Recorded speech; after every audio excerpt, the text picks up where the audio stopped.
Welcome to the deep dive. Today, we're going to dive into the 3D printing market. Yeah, specifically looking at the whole U.S.-China dynamic in that space. Exactly. Yeah. You, our listener, shared a really well thought-provoking piece. It was a personal reflection kind of exploring the interplay between manufacturers from, these two big players. Right. So our mission today is really to unpack that reflection, pull out the key points, and hopefully give you a clearer picture of what's going on. Absolutely. So yeah, this deep dive comes from one of you, someone who's, involved in the 3D printing community, mostly U.S. and U.K. based, it seems. And they were looking for insights, kind of real-world effects of the U.S.-China trade stuff on the industry. Okay, so let's get into it. Maybe starting with where it all began. Because it wasn't always like it is now, was it? No, definitely not. If you rewind, say, 15 years or so, like the source material reminds us, 3D printing tech just wasn't as, accessible. Right. And a big reason for that was the strong American patents. You had companies like 3D Systems, Stratasys. Ah, the pioneers. Yeah. So it wasn't something you could just, buy easily. The source says access was mostly limited? Yeah, limited to big companies, university researchers, people with serious resources. But I bet those early machines were pretty pricey. Oh, absolutely. The source actually mentions some early industrial ones costing millions. Millions, wow. Yeah. Stratasys, they were key for FDM technology, and 3D Systems invented SLA. They were the big dogs back then. Mm-hmm. The reflection even shares a personal story about how hard it was to even get access to an American printer back then.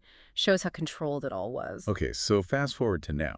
The picture seems, quite different. Totally different. The source suggests there's been this pretty significant rise of Chinese 3D printer manufacturers. Yeah, that's a really key observation in the piece. It specifically names companies like AnyCubic, Creality, FreshForge. Right. And describes them as seeming to be the major players now, which, suggests a big shift in who's leading, at least in certain market segments. So it might not just be about cost. Maybe something else is going on. Well, possibly, maybe, like faster development cycles, or maybe they're just better at tapping into what, a broader range of users actually want or need. Lower cost is probably part of it, but maybe not the whole story. Interesting. And then if we look at the tech itself, like SLA and LCD printing right now, yeah, the source really digs into that. The author seems to think that, the Chinese advancements there have put American products in a bit of a tough spot. It's interesting. There's a pretty direct critique in there of Formlabs SLA printers. Oh, really? What's the take? Well, the reflection basically argues that, okay, they look good, but the hardware cost, the materials cost, it's just too high. Uh-huh. And that the performance and, cost effectiveness don't really stack up against some of the Chinese competition now. So the takeaway is kind of like premium design, but maybe lacking on the value side for some users. That seems to be the gist, yeah. Yeah. Especially when compared to maybe more agile competitors offering good performance for less money. It's a strong point. The source also mentions Hewlett-Packard, HP's entry into 3D printing, Right. saying their impact hasn't been, as massive as maybe people expected, especially when you compare it to the Chinese brands. Yeah, and connecting that to the bigger picture, It makes you wonder, okay, beyond just price, what else is driving this shift? Mm-hmm. Are the Chinese companies maybe just better tuned in to certain market segments? Or are they innovating in ways that really appeal to, the hobbyist or the prosumer market? When the source uses language like major players, it definitely makes you think, is that market share, user perception, just the sheer number of models out there? Exactly. Lots to unpack there. And then there's this Bambu Lab phenomenon that gets highlighted too. Ah, yes. Bambu Lab. They seem to have made a really big splash, especially with FDM color 3D printing. Right. The source notes that loads of the big 3D printing YouTubers seem to be using their printers now. That's definitely noticeable, that kind of visibility, adoption by influencers. Significant, yeah. It suggests Bambu Labs probably hit some kind of sweet spot. Functionality, ease of use, maybe price. Whatever it is, it's resonating. Yeah, it makes you wonder what specifically clicked there to get that kind of rapid adoption. Mm-hmm. Now, the piece you sent in, our listener's piece, it also asks some very specific questions, things they're clearly trying to figure out. Okay, let's tackle those. First one is there actually much demand for American-made 3D printers in the U.S.? That's a great question. Is there a buy American sentiment in this specific market? Right. Or are people just looking at performance and price? And are they willing to pay a premium for domestic manufacturing?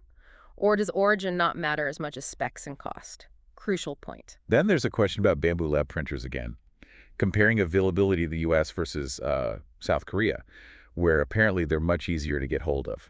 Interesting.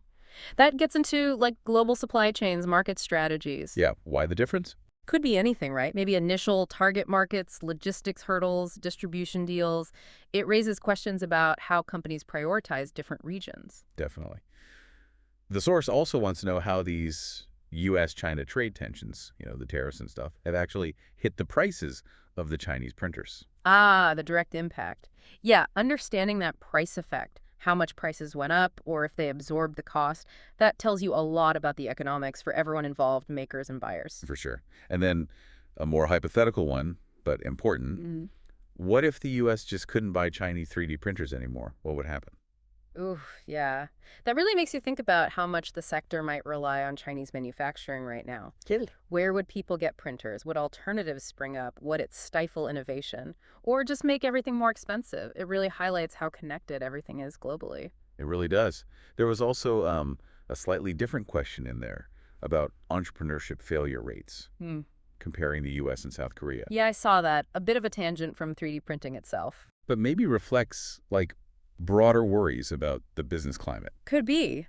Maybe hinting at, how easy or hard it is to start and keep a tech business going in different places, which could indirectly affect innovation in 3D printing, too. Makes sense. Okay, so finally, the kind of central question, the one the source and probably you listening are really chewing on. Which is? Who's going to win this U.S.-China trade thing when it comes to the 3D printer market? Ah, the million-dollar question. And as the source itself kind of admits, it's super complex and still playing out, right? Yeah, no easy answer. No. The landscape keeps changing. New tech, shifting demands, policy tweaks. It's probably less about a single winner and more about watching the power dynamics, how everyone adapts. We should probably reiterate, like the source does, we're not here to, take sides on the trade disputes themselves. Absolutely not. Our focus is just on understanding the dynamics within the 3D printing market based on this reflection you shared. We're just exploring the observations, the questions raised, the potential implications, trying to give you a clearer view of this, fascinating intersection of tech and global trade. Exactly. Okay, so just to quickly recap this deep dive. We looked at that history, the early U.S. patent dominance. Right, when things were locked down. Then the apparent rise of Chinese manufacturers. Yeah. Especially in SLA, LCD recently. And companies like Ænicubic, Creality, becoming really visible. Plus that Bambu Lab impact, which seems quite significant. Definitely noteworthy. And we went through those key questions from the source demand for U.S.-made printers, availability issues, the price effects of trade tensions. And that big what-if scenario about access to Chinese tech. Yeah.